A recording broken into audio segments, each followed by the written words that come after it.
Hello students, आज हम नया चैप्टर स्टार्ट कर रहे हैं। Chapter 2 electrostatic potential and capacitance.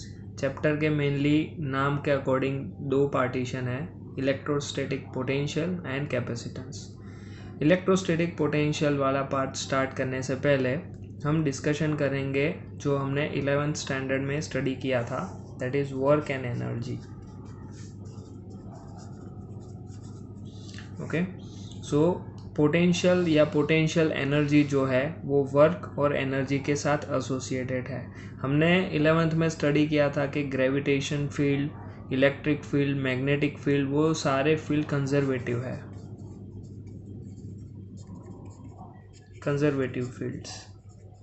Conservative fields मतलब जहाँ पे kinetic energy that is 1/2 mv², अगर हम ग्रेविटेशन के लिए लिखते हैं तो, और U = mgh यानी potential energy, then the total energy that we represent as E = k + U, that is equals to 1/2 mv² plus mgh, right? So total energy of any system remains constant। अगर हम किसी तरह से kinetic energy जो है उसको increase करते हैं तो उसके अकॉर्डिंगली ऑटोमेटिकली जो हमारी पोटेंशियल एनर्जी है उसे डिक्रीज होना होगा, ताकि ये टोटल एनर्जी है वो कांस्टेंट रह सके। सो इस टाइप के फील्ड्स को हम कंजर्वेटिव फील्ड कहते हैं, और सिमिलर टाइप के फोर्स को हम कंजर्वेटिव फोर्स भी कहते हैं। इस केस में हम इलेक्ट्रिक चार्ज के रिलेटेड एनर्जी और वर्क की डिस्कशन करने वाले हैं। तो हमारा जो सबसे पहला टॉपिक है वो इसी कंजर्वेटिव फील्ड के साथ लिंक्ड है। तो हम सबसे पहले टॉपिक की बात करेंगे, वो है पोटेंशियल एनर्जी। ओके, तो हम यहाँ पे हमारा फर्स्ट टॉपिक डिस्कशन करेंगे जिसका नाम है पोटेंशियल एनर्जी। और ये पोटेंशियल एनर्जी जो हम 11th स्टैंडर्ड में स्टडी करके आए हैं वो वाली नहीं है। हम यहाँ पे इलेक्ट्रिक चार्ज की पोटेंशियल एनर्जी के बारे में डिस्कशन करेंगे। तो सपोज हमारे पास यहाँ पे पॉजिटिव क्यू चार्ज, और यहाँ पे उसके आसपास, जैसे कि हमें पता है जो पॉजिटिव चार्ज होता है उसका इलेक्ट्रिक फील्ड आउटवर्ड डायरेक्शन में होता है।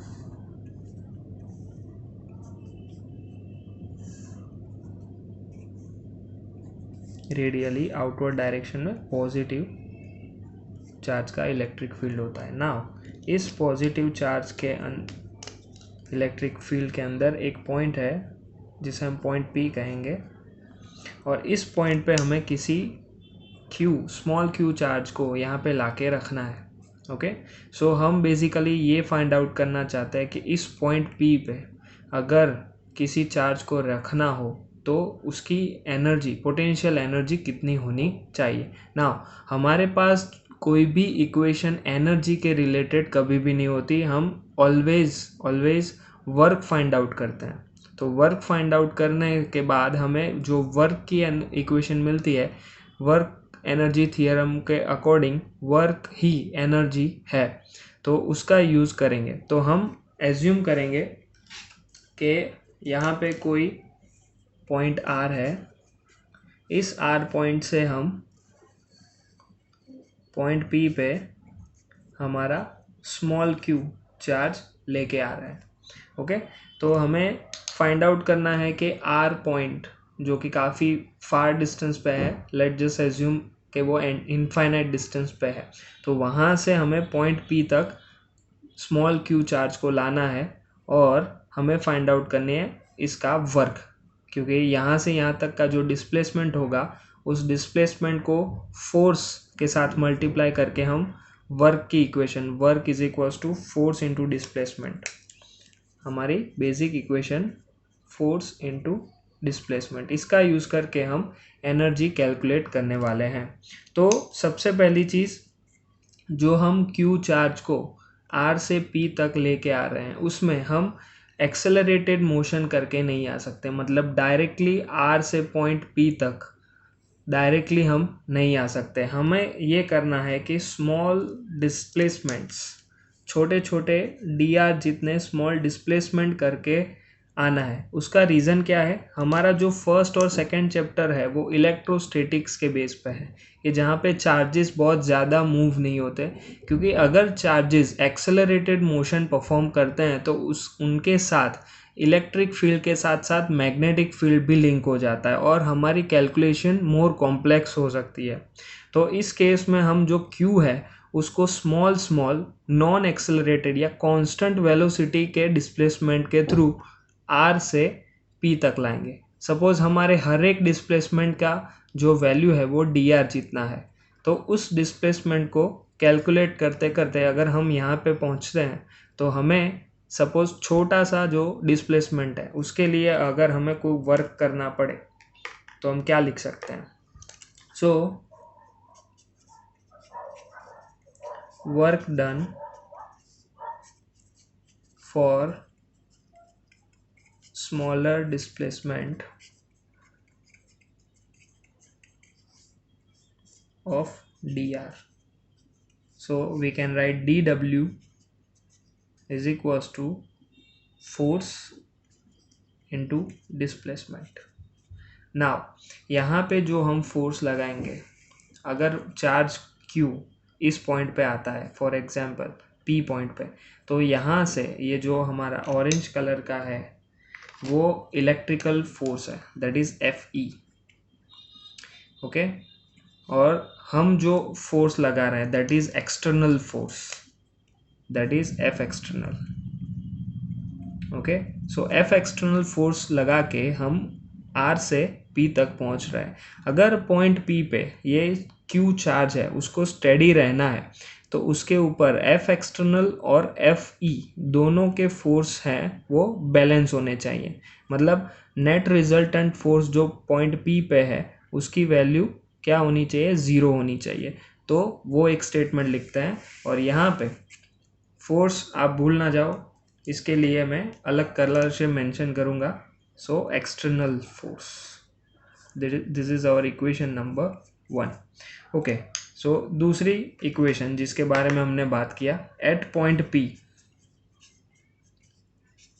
ओके, एट पॉइंट पी ये एक इक्वेशन फॉलो होनी चाहिए, that is F E plus F external must be zero, तो ही small Q charge point P पे स्टेडी रहेगा।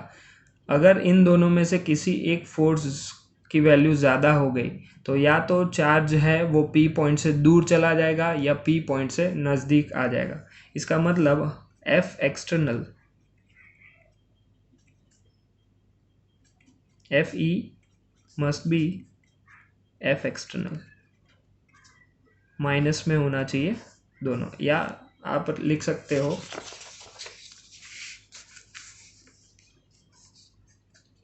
F external is the negative of F E. So अब जो टोटल वर्क फाइंड आउट करना है आर टू पी के लिए, so total work done by the external force, हमें मेंशन करना पड़ेगा कि हम किस फोर्स की बात कर रहे हैं, इलेक्ट्रिकल फोर्स या हमारा external force. By the external force is given by, that is W R to P. सारे डिस्प्लेसमेंट का हमें इंटीग्रेशन करना पड़ेगा, तो integration R to P F external dot D R. So this is our equation number 2। और work done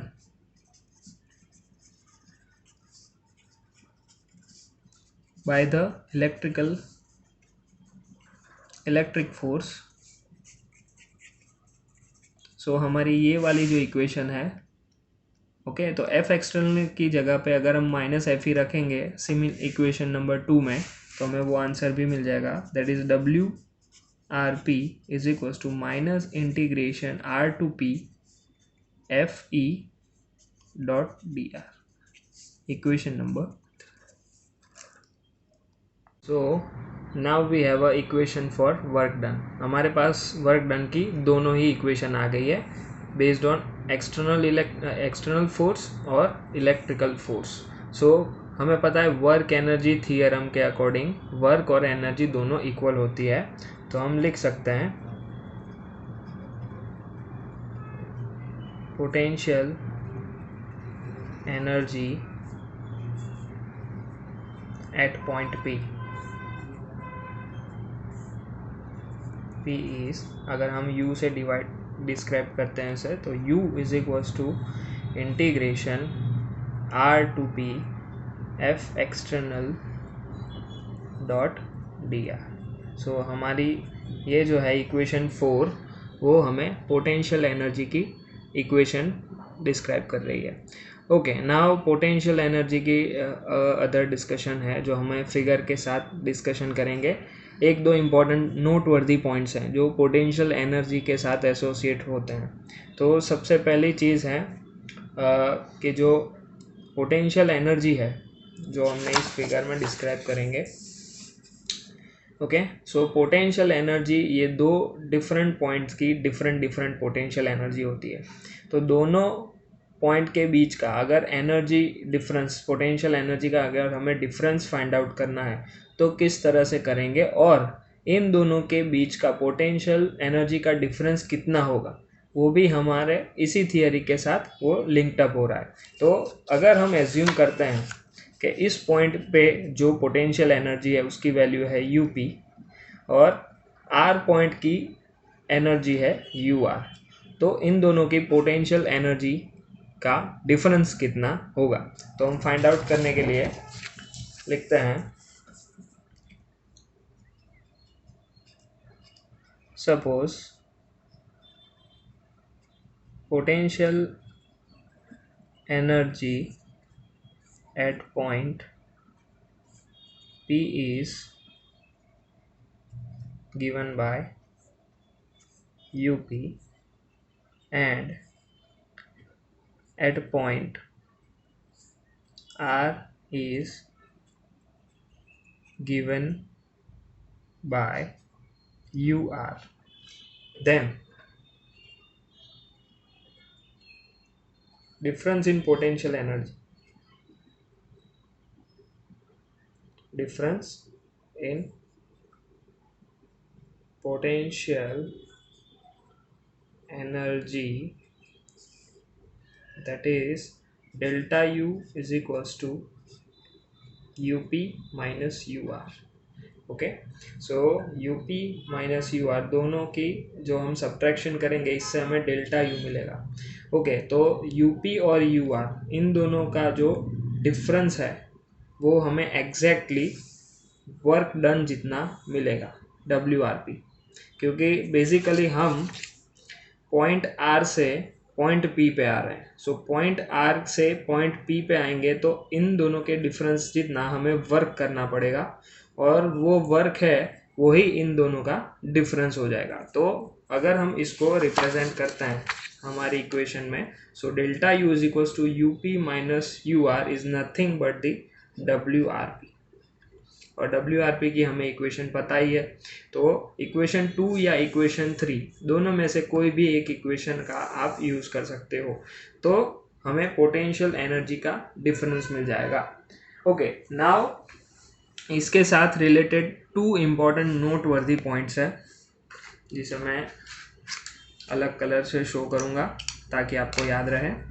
तो सबसे पहला जो नोट वर्दी पॉइंट है वो ये है कि जो पोटेंशियल एनर्जी की हम बात करते हैं वो सिर्फ इनिशियल एंड फाइनल पॉइंट्स पे डिपेंड करता है। ओके, इनिशियल और फाइनल पॉइंट पे डिपेंडेंट होती है हमारी पोटेंशियल एनर्जी, मतलब पहले कहाँ पे चार्ज था और उसको हम मूव करके कौन से पॉइंट पे लेकर आए वो ही मैटर करता है।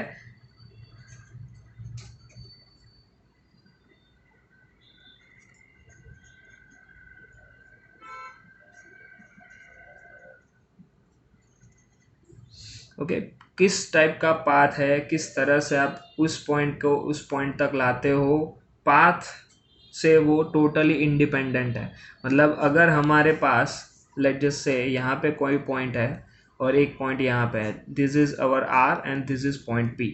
ओके, सो अगर हम आर से पी डायरेक्टली आते हैं या आर से पी कुछ इस पाथ से आते हैं या आर से पी कुछ ऐसे रैंडम पाथ से आते हैं, तो इन तीनों केसेस में सिर्फ उनकी जो पोटेंशियल एनर्जी है या उनकी पोटेंशियल एनर्जी का जो डिफरेंस है वो सिर्फ पी और आर पॉइंट कहाँ पे उस पे डिपेंड करता है, ना कि हम किस वे से वहाँ पे पहुँचे उस पर वो बिल्कुल भी डिपेंड नहीं करता। तो फर्स्ट पॉइंट वो हमारा ये है कि जो potential energy of the point है वो ऑलवेज इनिशियल और फाइनल पॉइंट पे ही डिपेंड करती है, वो पाथ से इंडिपेंडेंट है। वो कोई भी पाथ आप भले ही चूज कर लो, इससे उसमें कोई फर्क नहीं पड़ेगा। सेकंड पॉइंट जो है इसके बारे में बात करते हैं। तो सेकंड पॉइंट हमारा है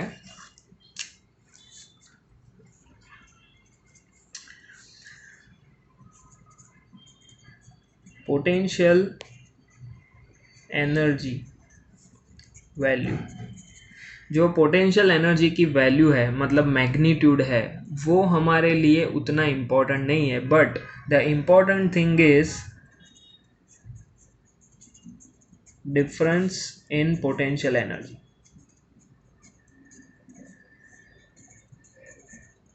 सी अभी हमने इस थियरी में जो UP minus U R find out किया वो बेसिकली पोटेंशियल एनर्जी का डिफरेंस है, और वही डिफरेंस हमारे लिए अप्रोप्रिएट है। अगर हमारे पास सिर्फ पी की पोटेंशियल एनर्जी हो या सिर्फ आर की पोटेंशियल एनर्जी हो तो उससे हमें कोई सिग्निफिकेंट इंफॉर्मेशन नहीं मिलती है।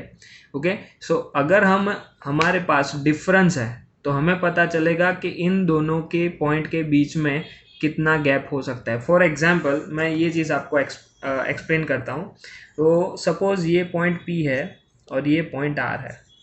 ओके, इन दोनों का जो डिफरेंस है लेट जस्ट से हमें 2 वोल्ट का मिलता है। मतलब इसमें से ये वैल्यू अगर हम सब्ट्रैक्ट करते हैं तो हमें 2 वोल्ट मिलता है। अभी अगर आपके पास P या R दोनों में से किसी एक पॉइंट की एनर्जी है तो हमें पता लग सकता है कि दूसरे की वैल्यू कितनी है। फॉर एग्जांपल पॉइंट P है, अगर हमें ऐसा समझे कि उसकी वैल्यू 3 है।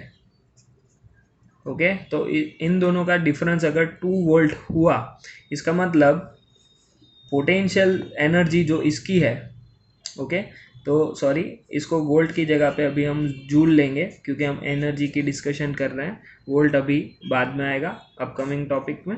तो सपोज यहाँ पे इसकी डिफरेंस है 2 जूल और यहाँ पे इस पॉइंट की एनर्जी है 3 जूल, तो हमें पता चल जाएगा कि यहाँ पे आर की जो एनर्जी है वो 1 जूल होगी। तो हम जब डिफरेंस लेंगे तो हमें 2 जूल का मिलेगा। तो इस तरह से जो डिफरेंस इन पोटेंशियल एनर्जी है वो हमारे लिए इम्पोर्टेंट होती है। ओके, नाउ अभी अगर हम नॉर्मली जो आर पॉइंट है उसको इनफाइनाइट लेते हैं कि वो इनफाइनाइट डिस्टेंस पे है और वहाँ से हम उसको गिवन पॉइंट में लाते हैं, तो ये प्रूफ करने के लिए कि इसके साथ जो एनर्जी सस्टेन होती है वो किस तरह से वर्क करती है तो उसकी कैलकुलेशन करते हैं। तो सपोज हमारे पास जो एनर्जी की इक्वेशन है that is delta U is equals to U P minus U R. Okay, दोनों में हम प्लस अल्फा जितनी एनर्जी ऐड ऑन करते हैं तो हमारे पास इक्वेशन हो जाएगी U P plus alpha minus U R plus alpha. जो आर है यू आर वो इनफाइनाइट डिस्टेंस पे नॉर्मली हम जो एनर्जी लेते हैं वो ज़ीरो हो जाती है, तो ये टर्म हो जाएगा हमारा ज़ीरो। तो हम सिंप्लीफाई करेंगे तो U P plus alpha minus zero plus minus minus alpha, alpha and alpha cancel, तो हमें डेल्टा यू यानी पॉइंट पी की जो एनर्जी है वो पॉइंट पी की एनर्जी हमें डेल्टा यू की एनर्जी मिल जाएगी। तो इससे हम लिख सकते हैं that is work done from getting infinite to P is equals to potential energy at point P.